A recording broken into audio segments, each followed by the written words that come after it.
Good evening. It is Tuesday, January 7th, 2025. It is 4 o'clock, and this is the regular meeting of the Jefferson Public Utility District Board of Commissioners. My name is Jeff Randall, and I am calling this meeting to order.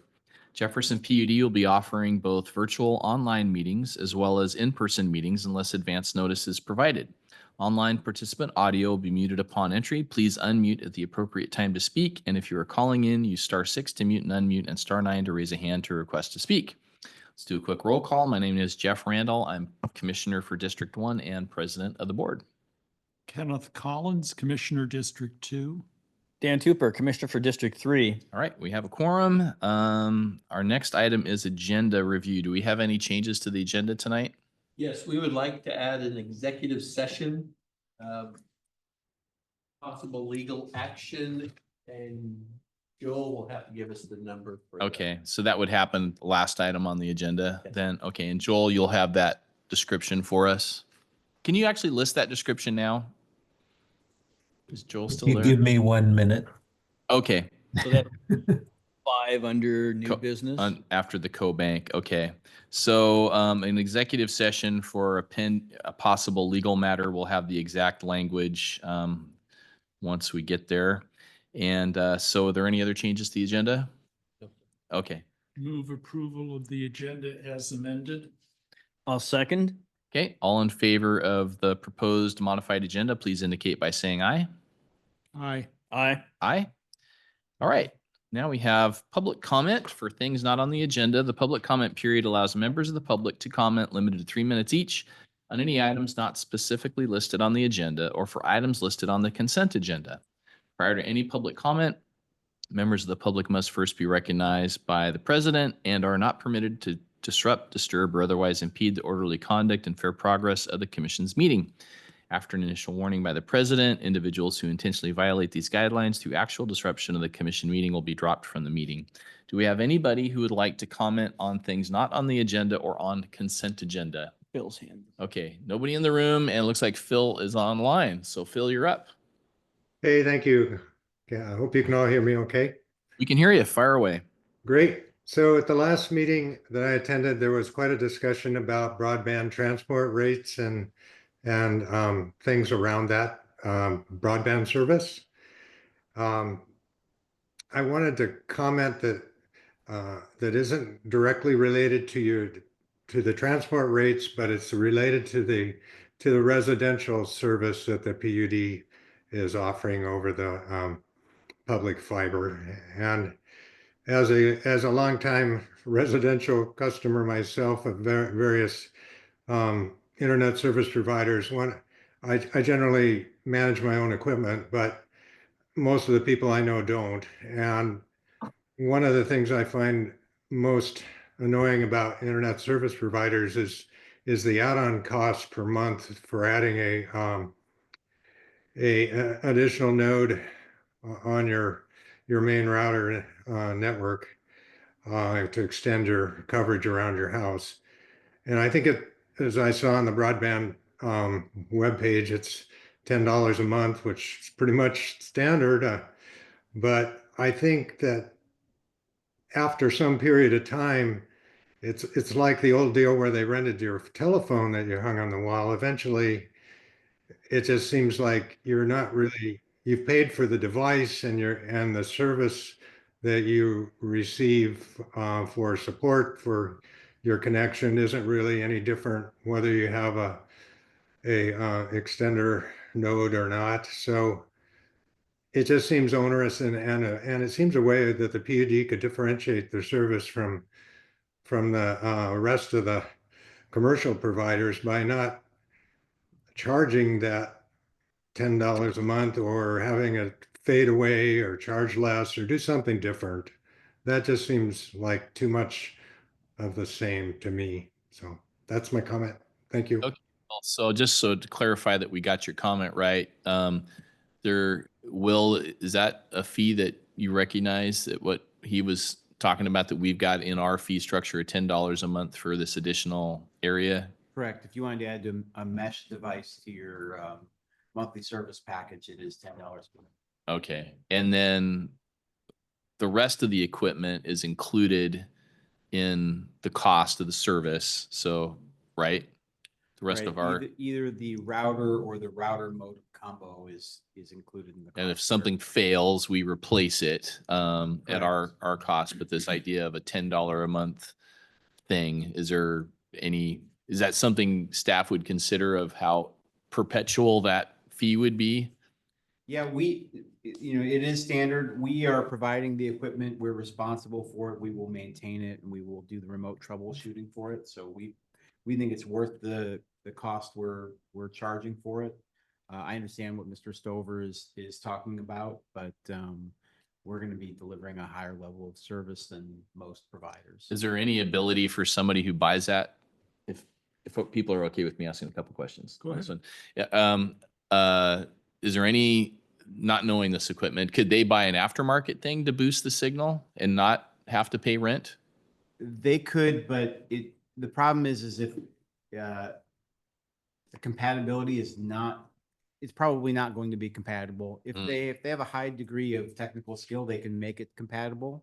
If they're trying to make it compatible and they don't have that skill, they're going to, and they have run into issues, and we prefer that they use the equipment that we offer. Or could we consider offering selling it to them, No, we purchase don't or want to rental? resell equipment at this time. Okay. All right, Phil, we heard you. Opportunity for more discussion, but got your comment. Any other public comments on items not on the agenda or on consent? I know you came in late. So we're in the point in the agenda where we're taking public comments for things not on the agenda or things on the consent agenda. And if you want to talk about something on the agenda, we'll get there in a bit. Okay, I think that's me then. You want to say something for something not on the agenda or later on? Correct. Okay, then now is your time. Now's my time. And you have 3 minutes. I understand that. Please don't start the stopwatch yet.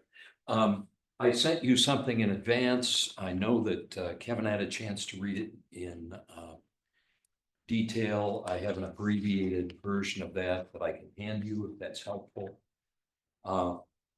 So I'll hand this off to you. Name and service area? There isn't time today and we need to, have a further discussion. We can do that. And if you want to identify yourself, Sure. and maybe what district you're in, that's helpful. My name is John Capps. I live at 508 Lincoln Street in Port Townsend, so I think I'm in your district. Yep. And first of all, thank you for giving me the chance to present this. PUD staff have always been responsive and helpful since I moved here to Port Townsend.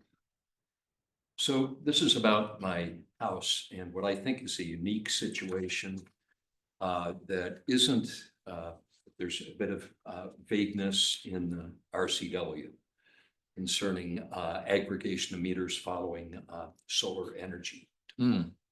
Could you state which RCW you refer to? Well, it's probably the net metering. I'll be glad to Okay. come to that later. I can't do that right at the moment or else I'll lose all my 3 minutes. From 1972 to 1992, there were 3 business entities at 508 Lincoln. So 3 meters were installed, 2 rental units in the house and Gray Wolf printing business in the garage. So there was a reason for the 3 meters initially. From 2012 to 2016, a new owner extensively remodeled the house to make it once again single-family residence with 2-car garage. We got just what we wanted when we bought the place. We bought it, single-family residence, but it came with 3 meters. What happened next is, after a careful financial analysis, one of the improvements we wanted to make in 2023, we got a loan. We made a big investment in solar energy, about $46,000, got a very good loan just before the interest rates went up 2%. Happy about that. A key part of the decision was to do a careful financial analysis. The key part of this that was confirmed with the installer, in my mind, the installer and information we got from Jefferson PUD, and my own read of the RCW, which granted, I realize is pointing out a certain amount of vagueness in one particular area, that the 3 meters would be aggregated after installation. And please note, meter aggregation was the only term used by all 3 references. So I believed, me and my wife believed that the 3 meter problem was solved. So, 2 defunct meters. so John, I'm going to pause you there. You're at your 3 minutes, and it seems like the issue here is, do you have, and normally we don't do back and forth during discussion, but I think it might help us potentially resolve the issue. So I'm going to engage in that. So you have 3 meters. They're providing electricity presumably to 3 separate electrical panels on your property? Well, yes. They were designed for, the house was in 2 apartments, the garage was a business. Okay, It's all a single family residence. right. So there's still power flowing through each meter too? There is. Okay. So it sounds like you're thinking through the solar incentives. Are you making like more energy than you're using in a year? Not over the year, no. Okay, Not at all. okay. But But you were thinking somehow these additional meter charges, 2 of them would go away. And the reason I thought that was because the term aggregation was used. Yeah. And when I was investigating the whole thing, the whole idea was I was trying to get rid of these additional meter charges at the same time. And the installer, and granted, and I think they were being honest with me, they said, well, we can't change out the meters. That's too big of an expense for our electricians to do. And it's a big deal, but you're going to be able to aggregate them. Problem solved. Hmm. And I also heard that from the PUD, is what I thought I heard. And additionally, my read of the RCW is that it's vague. It says the rate level will not change for the meters after aggregation. To me, and I've read the RCW in other arenas as part of my job before I retired. The term aggregation means you take multiple items and you aggregate them, they become a single entity. And I'm realized that that doesn't work for a situation where there are ongoing business concerns, where somebody's renting out apartments. That's the typical thing.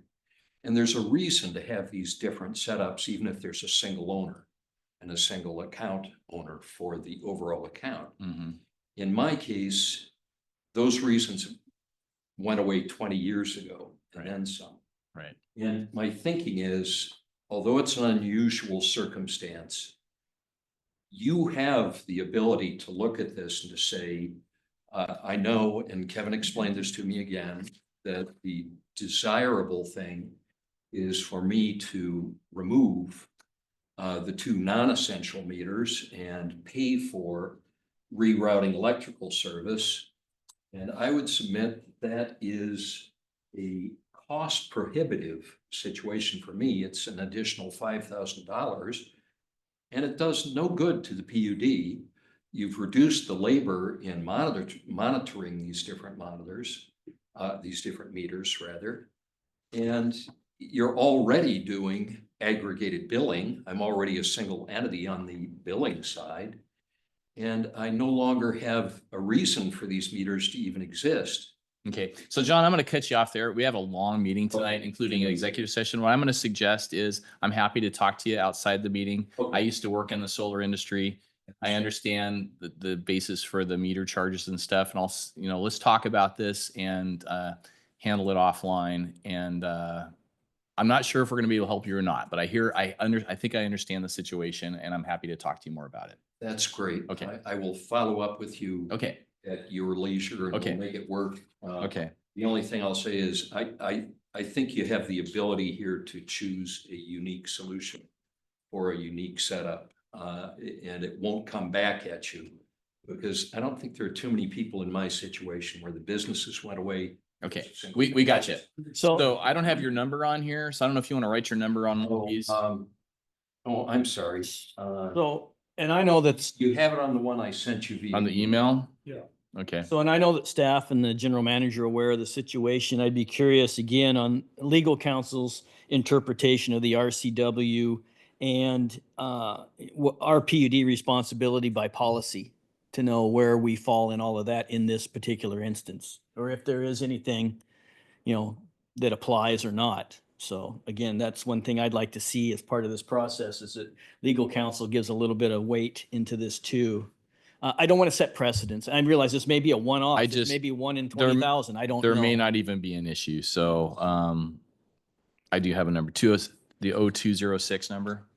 Yes. Okay. All right. That's Thanks, it. John. Thanks so much. All right. Do we have any other? I'm sorry you're aggravated that you're not aggregating. That's it. All right. Thanks. Do we have any other comments for items not on the agenda or on consent agenda? Seeing none, let me get back to my agenda here. So now we're at manager and staff reports. Okay. And this is kind of a tag team. We finally came to a new pole attachment agreement that we need to send out to CenturyLink. Joel, Jose, we've had others work on this agreement for a long time. It's ready to go. It will be brought to a future meeting. And we'll send it out to the commissioners for review, but it is on the. I think there's one last piece of paperwork that's needed and then it will be complete. So a shout out to Joel, to Jose for making this happen. And just notifying the commissioners that I sat down with Jim Parker on pole attachment agreements in early 2013. So we've never fully implemented. We've had some older agreements and things in place that just didn't work. So this is a complete overhaul and we're almost done. Complete overhaul and it is done. Okay. So is this the only RSP or ISP or other entity that we are dealing with on this particular pole attachment type of issue, or is there more? No, and we'll marshal through all of our pole attachments, but we're starting with CenturyLink and getting them through this, that they need to do some work in our service territory, being held up till we get this agreement done. And like, Joel, you want to jump in? Nope. Not much to add, other than thanks to Jose for helping get this across the line. It's not quite there, but we're almost there. We've got to send it to CenturyLink and then have you all bless it as well. But And let's try and keep this moving because if we are going to try and get out of here by 6, we got to scoot. Yep. A quick update on canal tracks. Jose, you want to give us a They quick reached update? out for a satellite management agency, And this is a water system down the canal. down Hood Canal. Its official name is Beach House Club Canal Lane Water System, AKA Canal Tracks. Gonna take a gander at them, see where it is that they, what they're looking for, what their needs are. And probably a couple months, month and a half or so, we'll bring it back to the table for you Okay. guys. And Okay. Just one quick question of curiosity, because this is down near the county line on the Mason County border. Have they reached out to Mason One? Do we know about their water system? Or are we required to be this person or this entity to deal with them? I mean, someone give me a little background there if they could on the history there of what's going on and whether or not we are the only entity capable of. Great question. Kinda is the answer. Okay. I mean, they're paying taxes to us. They're part of us. They vote for us. They're kind of ours unless Yeah. we make Again, probably I some just, agreement I wanted to the be a contrary. little more generic about what the options there are, if they have other options, if they pursued anything else or not. That's kind of where I was going with that. So. we have, Trenton Cove, Brennan, all within their vicinity as well. So we provide service there. Okay. All right. Okay, next item, this is real short. We're looking at possibly adding a couple contractors to our list. These contractors specifically to help out in some short-term projects to get us online with some work going on in a variety of areas. I'll bring some information back to the board, but it'd be some local people we're looking to bring on to help with very specific projects. Is this small works or emergency or what, Um, what's the classification? Skilled people to help us through some additional work that we have that we need to get done. Is it kind of project management stuff? Project management, help to review. We're looking at moving some things around. Don't want to get into a lot of specifics, but I think we're gonna bring a recommendation back to help us get on track on a couple large projects and to help with some go-betweens between some engineering firms and stuff like that. Okay. And then the last one, my schedule real quick. Next week, I will be with Finley Engineering at the end of the week. And then the following week, I have a doctor's appointment. I have a nose job. They have to go in and fix my nose, so I'll be out. They only do Thursday surgery. They have to go back Friday and they take whatever they put up your nose after they whack it over and stuff. Oh, man. And that's the week after next week? Yeah, that's the 23rd and 24th. So that's the end. Okay. Questions for staff? Seeing none? Commissioner reports. Ken, would you go first? Sure. So I had a conversation with Will O'Donnell on the 13th, attended the special board meetings, part of the process of vetting search firms on the 16th and the 17th, the interviews that we had. Met with the general manager on the 18th. Talked with the CEO of the paper mill on the 23rd. Met again with the general manager on the 27th and attended the audit entrance conference on the same day. On the 2nd, had a meeting with Don McDaniel. Met with the general manager on the 6th. Looking forward to talking again with the general manager on the 10th, meeting with our counsel, Joel Paisner, on the 14th, and then again, meeting with the general manager on the 17th. So the mill, what was the reference to the mill that you made again? Oh, the paper mill, I believe that he talked with a couple of us. Yeah, me also. I didn't talk with him, so I was just curious. Okay, so he was concerned that there had to be shutdowns at the mill, which are very expensive because they have to take the boilers down and then bring them back up again. Power And he interruption. said that costs about $1 million each time they do that, and he wanted tree cutting to be done along their power corridor. And apparently there's a difference of opinion as to the kind of tree cutting that needs to be done and who needs to pay for it. Yeah. So I talked to Kevin about that a little bit as a follow-up, but that was the essence of the call. So whatever direction, is there more to come on this? Yes, that has, and I had the same conversation, talked to Kevin, and apparently the mill was gonna get back. Has there been any further, and one of the points I brought up is, hey, if the tree cutting meets our standards, but they want a higher standard, are they willing to help contribute to the cost of that? Has there been any more discussion about that? Yes, we have met with the mill, their management team. It was left that the PUD would go in and do basically our standard trimming, and we would see how that would move forward. They didn't offer to go in and do the amount of tree trimming they wanted to do at this time. So, Okay. So more to come, or are you something that you're going to be able to deal with without board interaction? I don't, at this point, definitely don't need board interaction.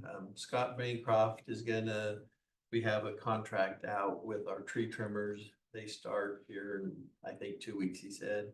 And we'll marshal them down to that stretch, get them on. There's like 5 spans. It'll take a couple days.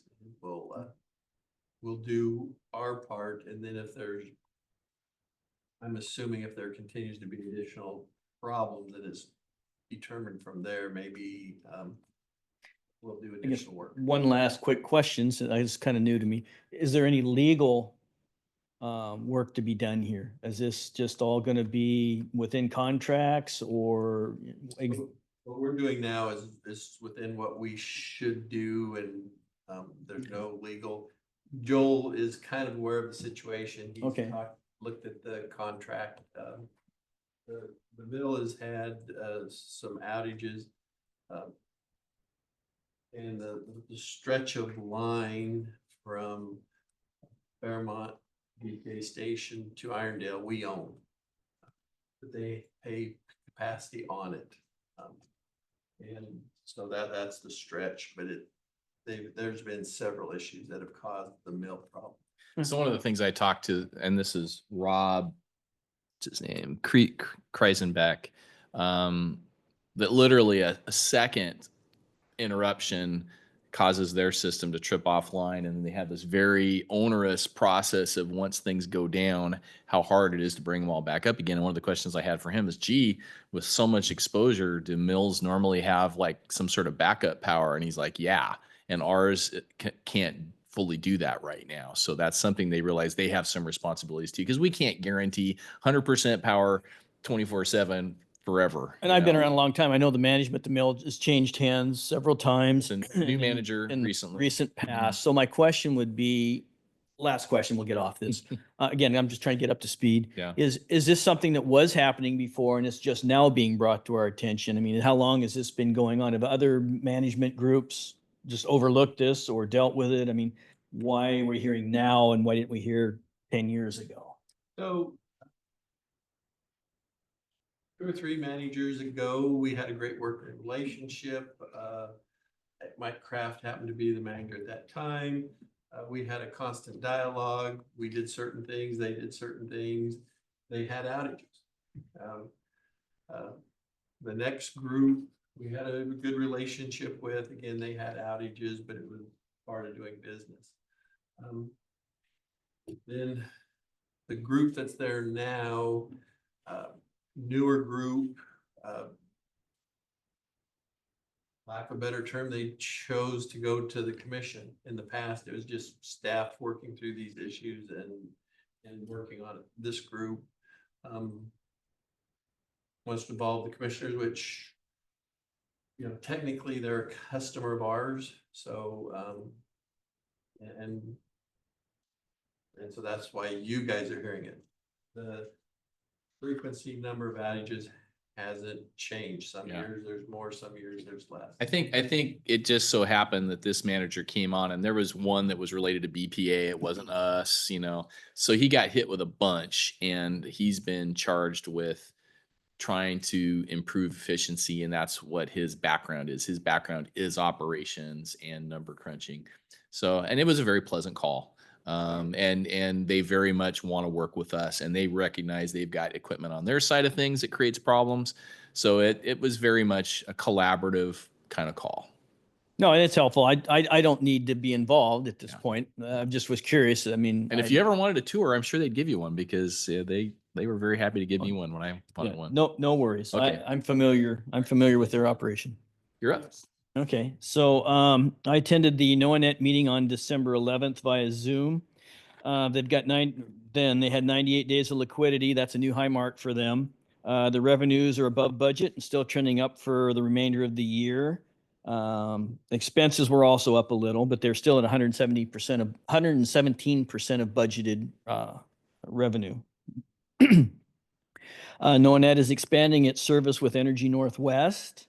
Even though Energy Northwest is no longer an owner, board positioned entity, they're still working with Energy Northwest. NOAANET is working on expanding their 911 and 988 services. They handled 82 million calls in 2024 at their NOC. So that's pretty impressive amount of service running through there.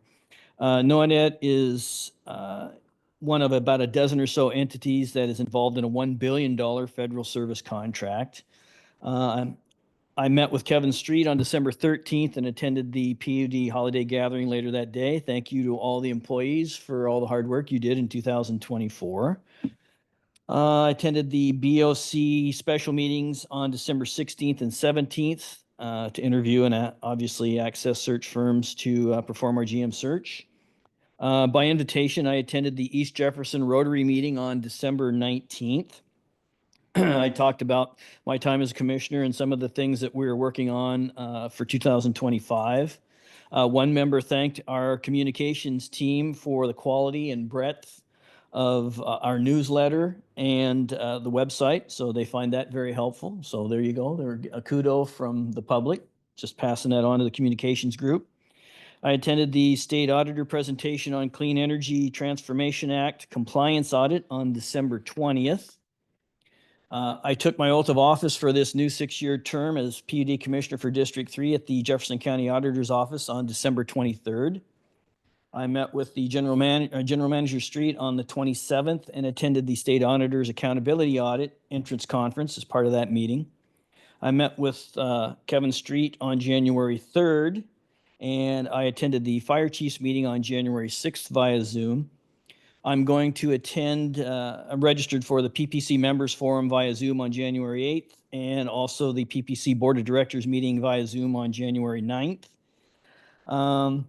I might also try to attend WAPAG via Zoom on the 9th, but those two meetings are, I think, coincide with each other, so I don't know how that'll go exactly yet. I may do one or may try and catch part of both. I met with General Managers, I will meet with General Manager Street, the PUD transition team, and General Counsel Paisner on January 13th. I will attend Waputa and Olympia on January 15th, 16th, and 17th. Let's see, and I've received several emails that I've talked with the general manager about. We heard from one of those emailed the gentleman tonight, some other things, but there was one other email that came across from Waputa, and I guess we can talk about that a little bit right now, and that is some legislation that was pre-filed regarding the possibility, and I don't know what I know Will has dealt with other communications officers from other utilities here on the peninsula about that legislation, and it doesn't look like it would go anywhere, but Waputa is going to ask us to take a position on that legislation. And sorry, what was the legislation? It has to do with authorizing counties to do a 3% tax on utilities. on top of the city's. And I 6% won't get tax. into the details of how that would happen and what, how it would be administrated and things like that. But I just wanted to put it on your radar that, and Commissioner Collins is our voting representative at the Board of Directors. I favor that we oppose that legislation at this point. And if you're a city resident, would it be a county plus a city tax? I said, I'm not going to go into the details because we've time and whatever, we can have that discussion if need be. But I wanted to put my 2 cents out there that I think as a utility, we should refer Waputa to oppose that at this point. That maybe they take a neutral position. Waputa does neutral, support, or against. I would say at this point, we should go on the against that legislation. Kind of reminds me of when I think it was King County was trying to get us to pay to use county rights of way, and they were going to charge. Counties are always looking for money. Yeah, so I'm sympathetic, to the county's plights. They get a lot of unfunded mandates, just like we, in a lot of ways, are getting some unfunded mandates. And it seems the trend in a lot of different ways right now is to lay it on utilities, and it lays it on the customers. Well, ultimately. that was the next sentence was in our utility. That means our customers. So this is one of the, one of the things we're going to have to deal with. And if this legislation were to go forward, which it looks like it wouldn't, but it could, that this is another impact to our rate study. This is something we would have to take into account. There's no guarantee that our county would exercise it if they have the authority, but let's be honest. If you got another pot of money out there to go after, you wouldn't blame them for doing it. Now, whether they went for the full 3%, I don't know how it would play out. But just throwing it out there, my opinion is we at Waputa say we are opposed to that legislation at this point, barring any changes or other information out there. And that concludes my report. Okay, I'll try and go fast. So on the 11th and 12th, they had Energy Northwest board meetings. I didn't take a lot of notes for whatever reason. I don't think there was a lot of new information presented, but one of the things that stuck with me was Executive Board President John Saban really was cautioning staff and the board and executive board that this new nuclear project and the power uprate project are really big lifts. And I think he felt like the board was just kind of proceeding along with business as usual. And he wanted the board to scale back some of the, you know, the visits by an outside director to different meetings. And he really wanted the board to focus more on these two projects because he thought they were make or break projects for Energy Northwest. And it was interesting. He got some pushback from some people, but then he got some support from some executive board members. So I don't know that it's been resolved, but that was an interesting Not to get you discussion. off track, if you don't mind me asking Yeah. now. So the LLC they formed towards doing this, is that, Mhm. how does that impact that? And the other question I Doesn't. have is, did the 25 million, there was a promise of 25 million if the Mhm. CCA passed muster in the most recent election, which it did. Yeah. Did that 25 million come through or? No, that- that's by legislation. So Okay. that's that. As far as I know, that has not changed. So that should be Okay. happening. Yeah. It was I assumed it was an appropriation. I can't but remember. It was dependent on what happened in the Right. election. Not being so- repealed, and it wasn't. So So yeah. you don't know where they are as far as that There- money there was passed in hands or not? No discussion that I was aware of, but I'm assuming that's all. Because I still to didn't put go. it in my report, but I will be at the Energy Northwest meeting later in the month. So the Yeah. more I'm up to speed with this, the better. I don't recall there any discussion on that. Thanks for letting me know. Yeah, and then I listened to the NOANET board meeting. Also, the PUD party, holiday party was great. There's been some discussion about having a PUD band next year, so we'll see if what we can come up with. I was there for the GM search interviews, had the conversation with Rob Kriesenbeck of the Mill on the 20th that Ken referred to. Very good discussion. I'm glad, it never bothers me when somebody calls the commissioners, but then I circle back to Kevin so that, we had proper communication, but they're a big customer and it's important for us to be well connected. Met Gene for lunch on the 23rd, had a very nice meeting, phone meeting with Kevin that day, attended the audit meeting on the 27th, had a lengthy conversation with Craig Nelson of NOANET on the 30th, and staff forwarded me the information regarding the strategic plan presentation. So I had, I feel like I'm getting some handoff from Dan on those issues, and I'll keep the board apprised as I'm going to go in person to Spokane for their first meeting in February, and I'll plan to try and be in attendance of those in person as much as possible. Meeting on the 3rd with Kevin, and then on the 4th with Joel and John Morrow and Kevin Street. And then yesterday got a call from Steve Gutman, who is working with the ZEV car sharing program.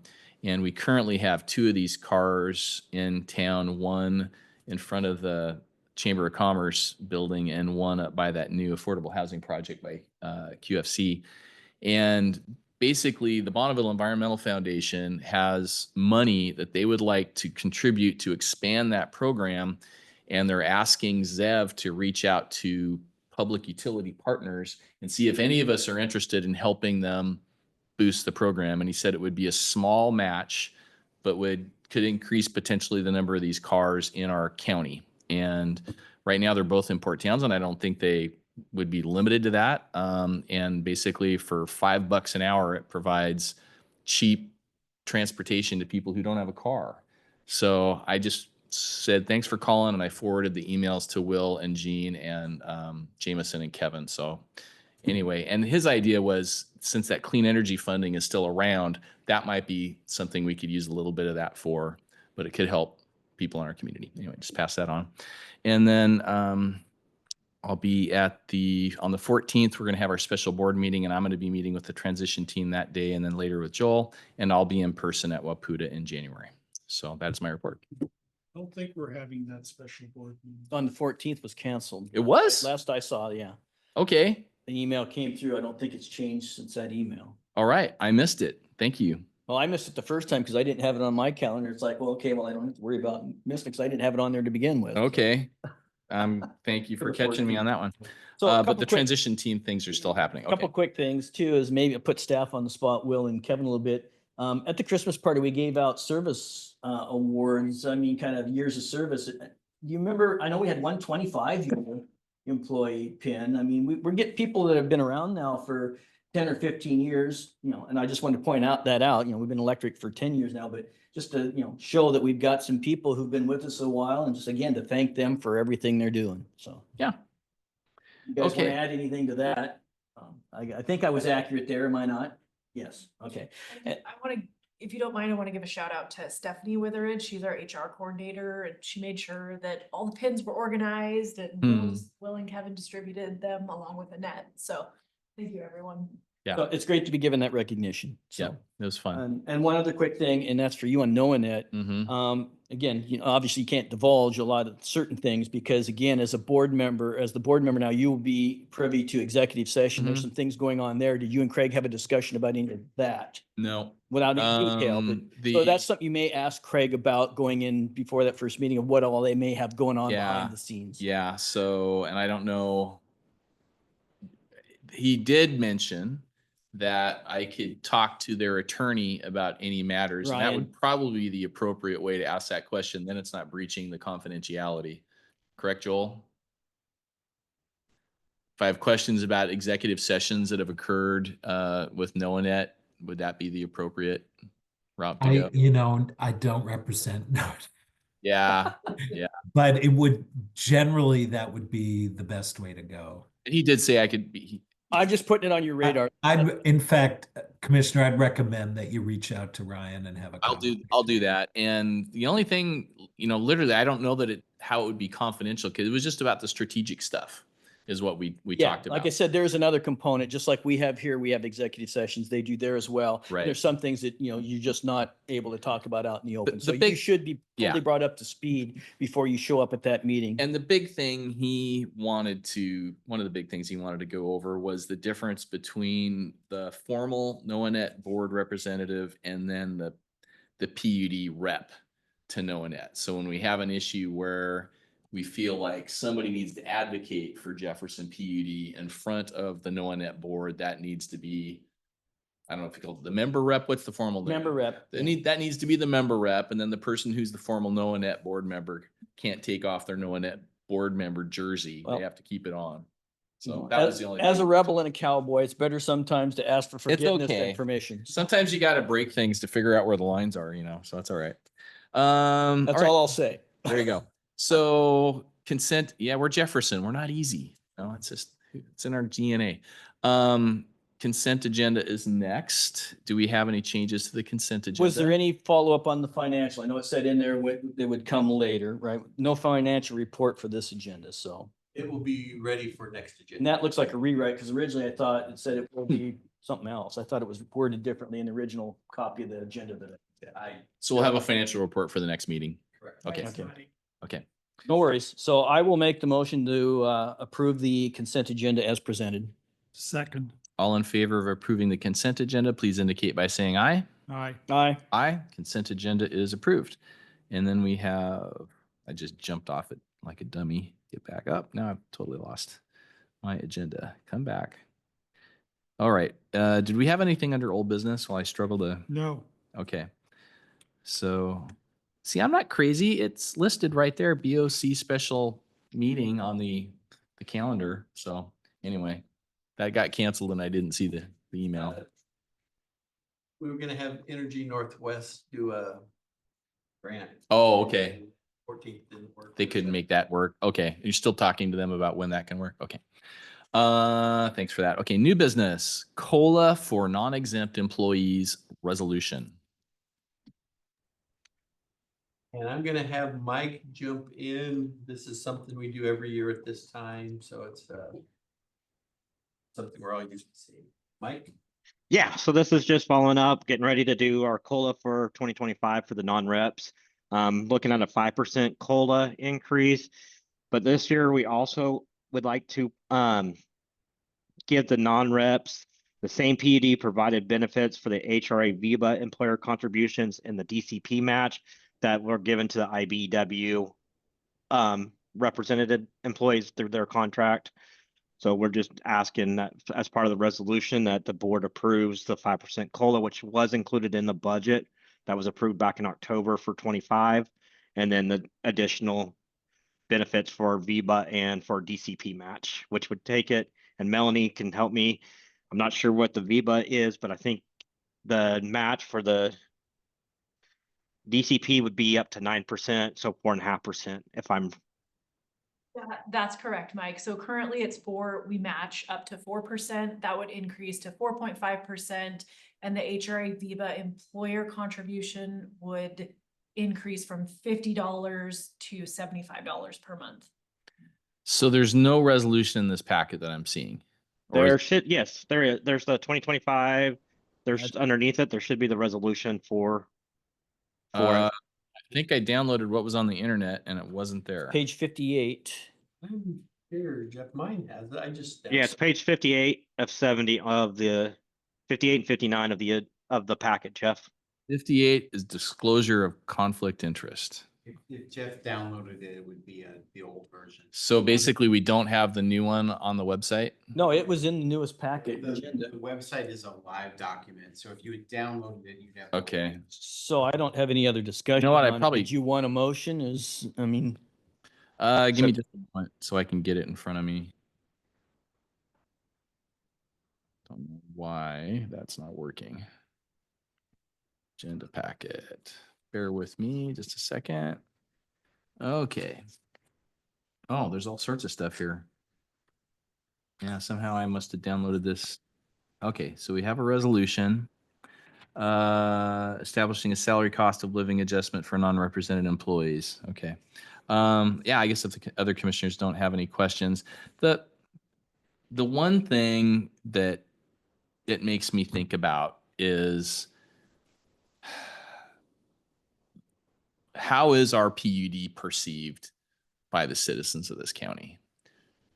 Is it perceived as we're providing really good value for what we're delivering? And when we give employees additional COLAs and additional benefits, I don't want to ever have Jefferson PUD be considered the place, oh, that's the soft place where everybody in the county makes a lot of money and they don't have to work that hard. So, and I know everybody is working hard, but I just want to have us be thinking all the time, what are we doing to provide good value back to the citizens of this county? So anyway, a little statement, not to take things for granted, because this ultimately comes from our customer. No, and again, I think, especially during budget cycle and during that process, this is where the public has a chance to come in and say, hey, I don't think I'm getting my value, or I appreciate that you are getting the value and you're supplying living wage jobs and keeping people, because that's the thing that the public also needs to keep in mind is we're in a very, this goes back to what we talked about during the search, we're in a very competitive marketplace. And it is hard to, get people, and then once you have them, retain them and show that they're appreciated. And this is one of the, ways that you do that. So again, it was in the budget. We had these discussions. So anything else, I'll make a motion if there's no other. Just so the community hears this, we have really good employees that work really hard and they put in a lot of time and effort. So, I really appreciate what you're saying, Jeff, but at the PUD, a lot of the core value is public. And they do a good job. Most of our people are very, very conscientious of working for the public and they take that to heart. Okay, so did you want to finish your motion there, Dan? I didn't start it yet. So. I shouldn't interrupt. No, That's all right. No, and again, we have represented personnel, i.e. unions, and we have non-represented, and it's easy sometimes to try, put one entity over another, or so get the perception that you're putting one group of workers over another. So again, we're trying to maintain balance within the utility. That's what the public also needs to remember is, some of the people that do a lot of the real tough work get paid the least. So again, having said that, I'll make the motion that the Board of Commissioners approve a 5% COLA effective the 1st of February, 2025 to be paid on the first payroll period of February. The Board of Commissioners approves the general manager to give non-represented employees the same PUD provided benefits for HRA VEBA, employer contributions, and DCP match. Second. Okay, we have a motion and a second. Seeing no further discussion, all in favor of the motion, please indicate by saying aye. Aye. Aye.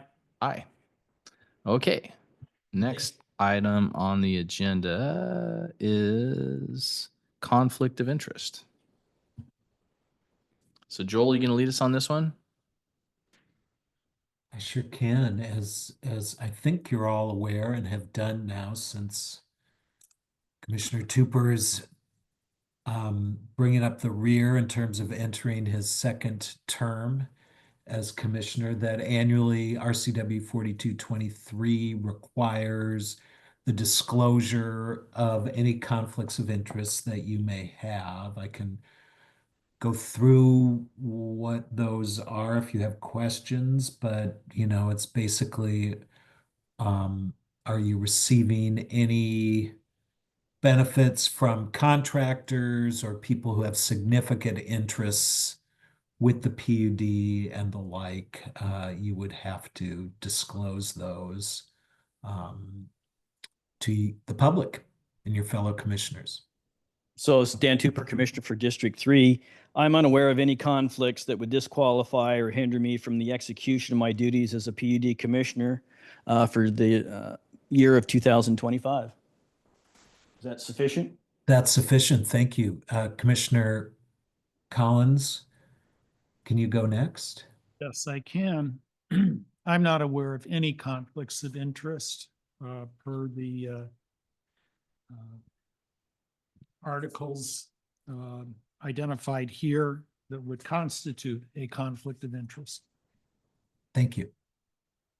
Commissioner Randall. And I am also unaware of any conflicts of interest per the RCW that I would have.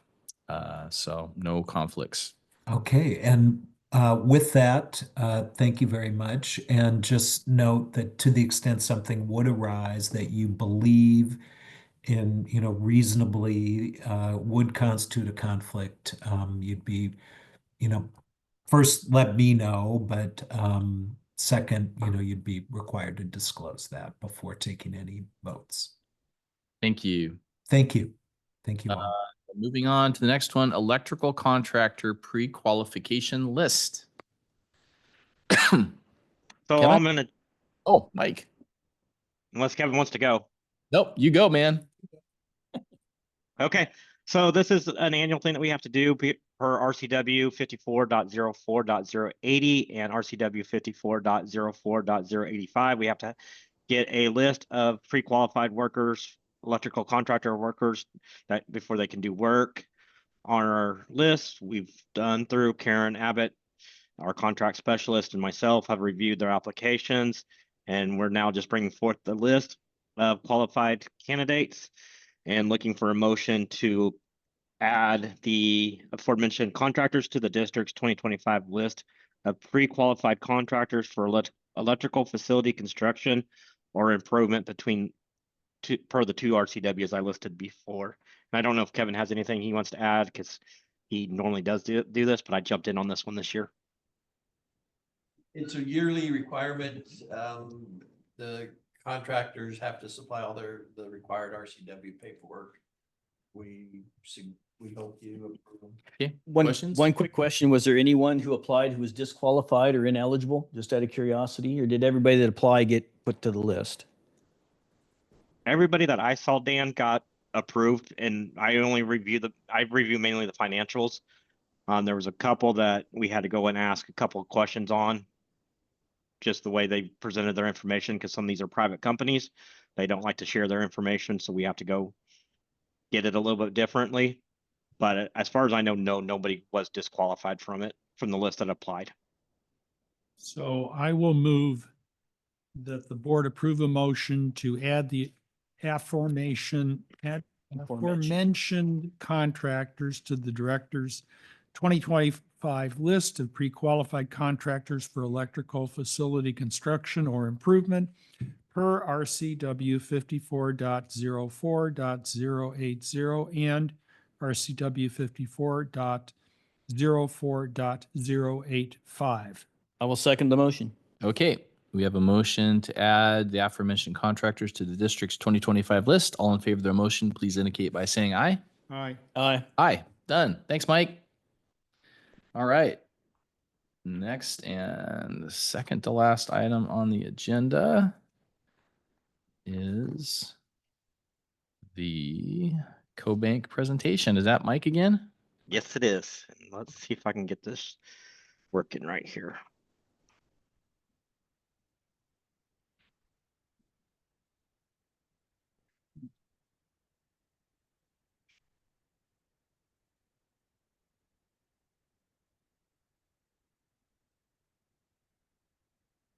Okay, you guys can see it shows say CoBank membership benefits.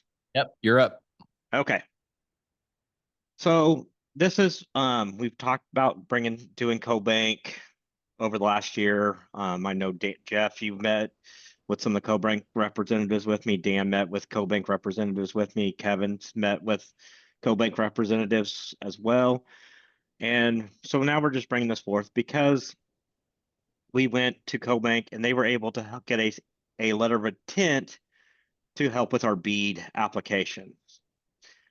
To be able to move farther, we do have to become a member of CoBank. So tonight, I just wanted to kind of some of the benefits of being a member of CoBank and what they have to offer for the PUD. Mike? Yes. Dan, can I stop you there? Why are we required? Is it to do bead, you're required to go with CoBank, or are you required just to have this No, financial back? it was the letter of intent that we needed, and nobody else. CFC wanted us to do the letter of credit, and then make us go through all the rigmarole and all the requirements to do that. RUS we couldn't do a letter of credit with, but and Will can jump in here if he needs to. That's the fine. State, the state said that we could do a letter of intent, and CoBank. When I reached out to CoBank, they said yeah, and they got it to me within 2 days. And Mike, is this a one-time fee? Yeah, it's a one-time membership fee that we would have to pay, and just like we had to pay to join CFC at the time. Yeah. Okay, please continue. Okay. So who is CoBank? So CoBank is a national cooperative bank that serves vital industries across rural America. They're part of the Farm Credit System. They're headquartered outside of Denver, Colorado. They have regional banking centers across the U.S. Their mission is, as an integral member of the Farm Credit System, their mission is to serve as a relevant and dependable provider of credit and other value-added financial services and support to agricultural, rural infrastructure, and other related industries for the benefit of rural America. So what we do, they're right. We're right. It fits right in with what we do. So some of the industries that CoBank serves is agribusiness, digital infrastructure, electrical distribution, power, energy, and utilities, rural community investment, as well as water and waste disposal.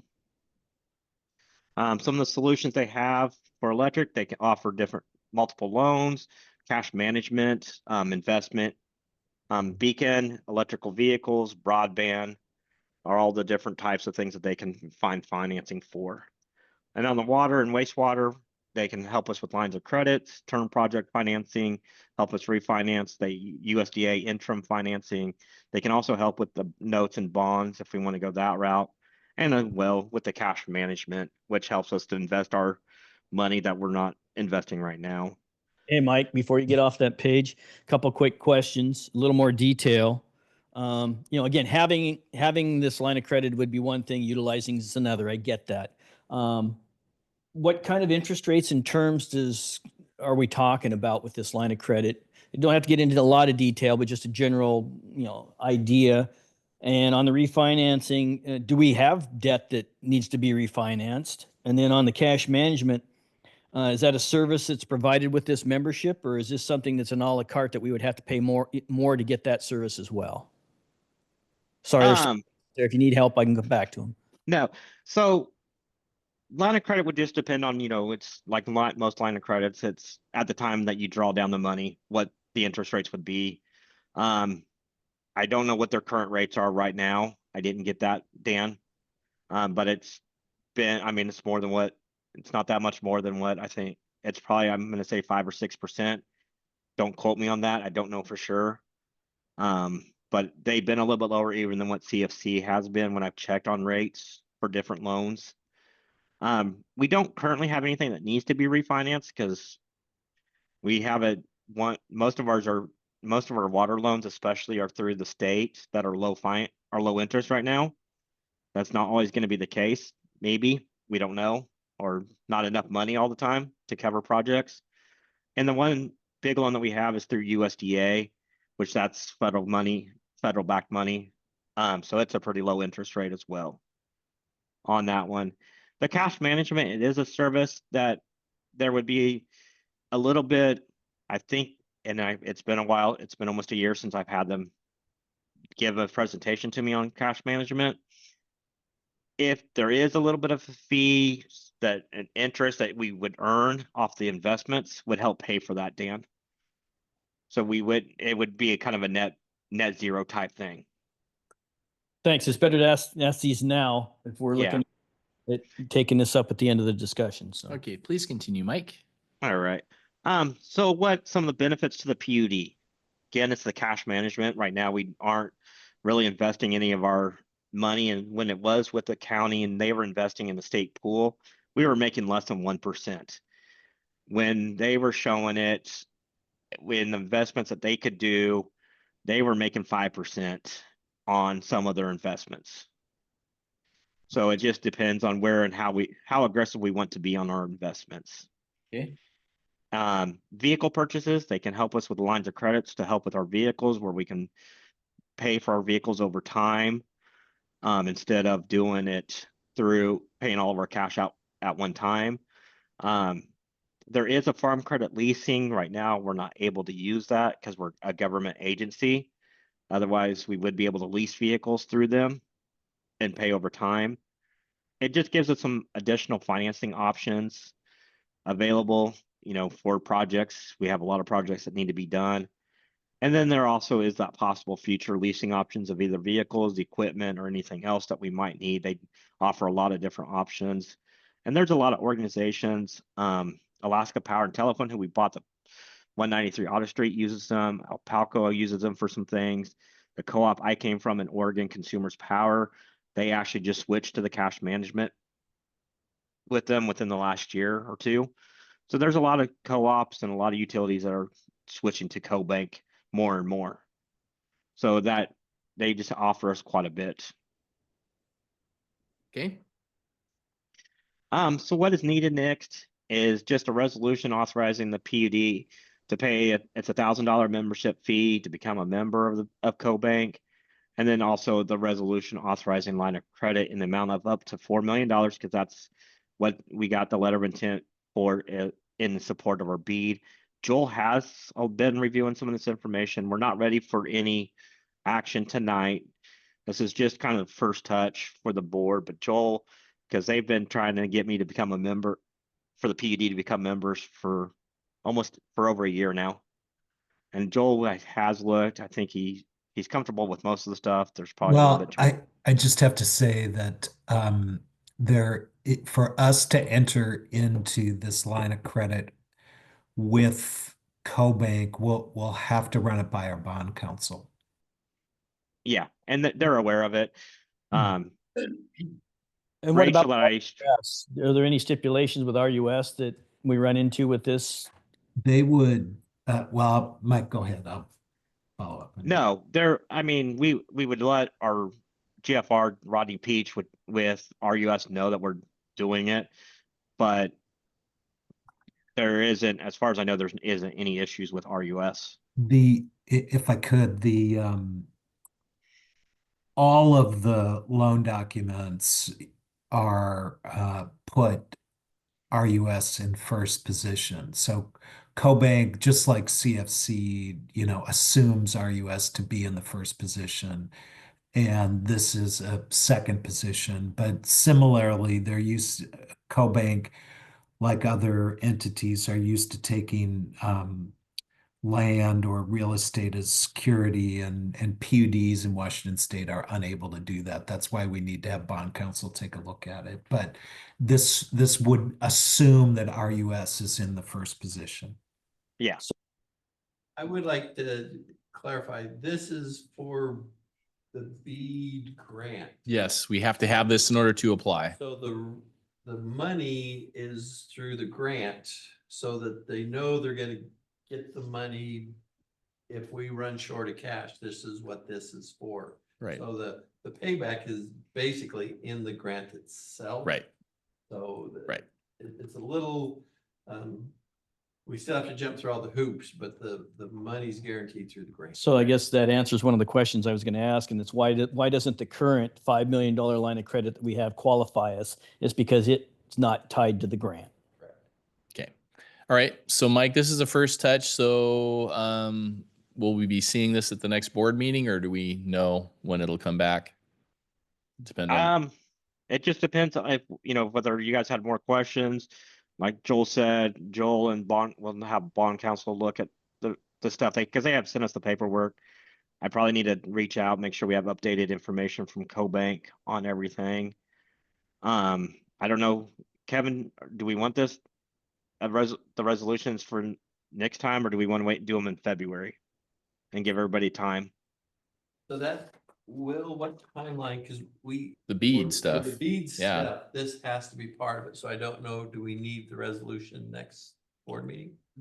We're required to have the letter of intent. We have that. Okay. I'm gonna review the language with our grant administrator.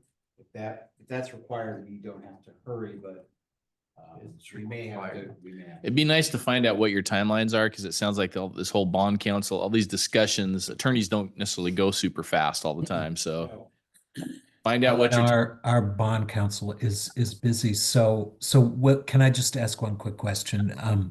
Will the actual letter of intent, letter of credit isn't due on this until you've been awarded the BEAD grants? Correct. Okay. Yeah. So they gave us the letter of intent now to go with the application, but the letter of credit and we would need once we got approved for the BEAD grant, but they just wanted to make sure that they didn't give that to us ahead of time without us talking about becoming members. Got it. Okay. Okay. So again, I'll reiterate what, having this line of credit's one thing, utilizing is another. I get that. Kevin described a little bit about why and how it's tied to the grants. My concern is anytime we take on the ability to take on more debt, I want to see a few more sideboards on how this would be utilized. That doesn't have to happen tonight. It can only be used for bead repayment. Yeah, again, like I said, there would be some more, but I won't have the conversation tonight because I know we got more to do. So Right. Okay. So that item is done unless there's more questions. So we're now at the end of our agenda, but we have this executive session.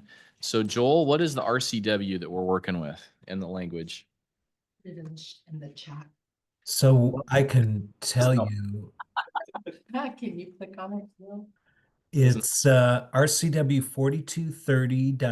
4230.110I to have discussions with legal counsel regarding possible litigation. Okay.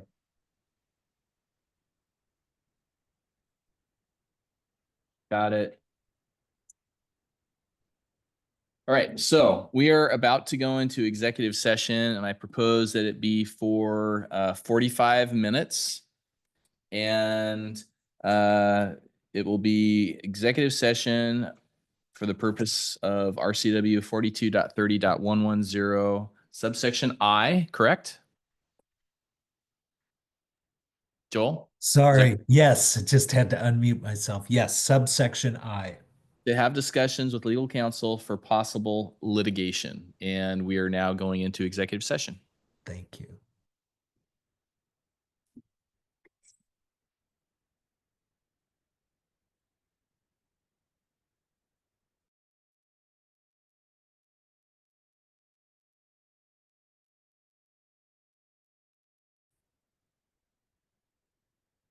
Okay, it is 5:47. We have completed our executive session, and that was the last item of our meeting. So we now stand adjourned. Everybody have a good night.